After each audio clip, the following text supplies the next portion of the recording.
अस्सलाम वालेकुम, मैं आपकी होस्ट मुस्कान। आप देख रहे हैं सोशल न्यूज़ कराची से रिपोर्ट कर रहे हैं। सदीक टानवी स्कूल कॉर्पोरेशन मंगोपीर के चेयरमैन हाजी नवाज शरीफ ब्रोई ने आइंदा मुतवक्किल बारिशों के पेश नज़र यूसी 14 में नालों की सफाई का अमल हंगामी बुनियादों पर शुरू करवा दिया। इस दौरान चेयरमैन ने खुद मौके पर मौजूद रहकर सफाई के काम का मुआयना किया और मुतल्लिका अमले को बर वक्त हिदायत जारी की। उन्होंने हिदायत की कि नालों, मैन होल्स और निकासी आपकी तमाम गुजरगाहों की मुकम्मल सफाई फौरी तौर पर यकीनी बनाई जाए ताकि बरसात के दौरान किसी किस्म की रुकावट या परेशानी पैदा ना हो। उन्होंने कहा कि पानी के बहाव को मुतासिर करने वाले तमाम अनासिर को दूर किया जाए ताकि नशीबी इलाकों में पानी जमा ना हो और आवाम को दुश्वारी का सामना ना करना पड़े।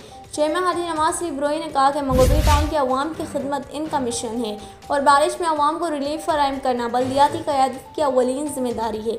उन्होंने मज़ीद कहा कि वो ज़ाती तौर पर तमाम इलाकों का दौरा कर रहे हैं ताकि सफाई और निकासी आपके इंतजामात की निगरानी खुद कर सकें। दौरे के दौरान उन्होंने इलाका मकीनों से मुलाकात की, इनके मसाइल सुने और इन्हें यकीन दिलाया कि मंगोपीर टाउन की हर यूसी में सफाई सुथराई, निकासी आप और दीगर बल्दियाती सहूलियात की फराहमी को तरजीही बुनियादों पर यकीनी बनाया जा रहा है।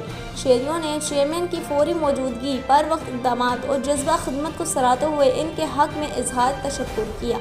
हाजी नवाज शरीफ ब्रोई ने मीडिया से गुफ्तगू करते हुए कहा कि मानसून के सीज़न में नालों की सफाई, कचरा उठाने का अमल और मशीनरी की तैयारी मुकम्मल तौर पर फ़ाल है। हर यूनियन कौंसिल में काम की रफ्तार तेज़ की जा चुकी है और मुतल्लिका अफसरान की मुकम्मल निगरानी में तमाम काम अंजाम दिए जा रहे हैं। चेयरमैन हाजी नवाज शरीफ ब्रोई ने कहा कि वो इस वक्त तक चैन से नहीं बैठेंगे जब तक मंगोपीर टाउन की हर गली, मोहल्ले और सड़क पर सफाई और निकासी आपका निज़ाम मुकम्मल तौर पर दुरुस्त ना हो जाए। उन्होंने इस अज़म का अदा किया कि मैं हाजी नवाज शरीफ ब्रोई आप सब की दुआओं, आप सब के ताउन से मंगोपीर टाउन को एक साफ़, महफूज और जदीद बल्दियाती निज़ाम की तरफ ले जाया जाएगा।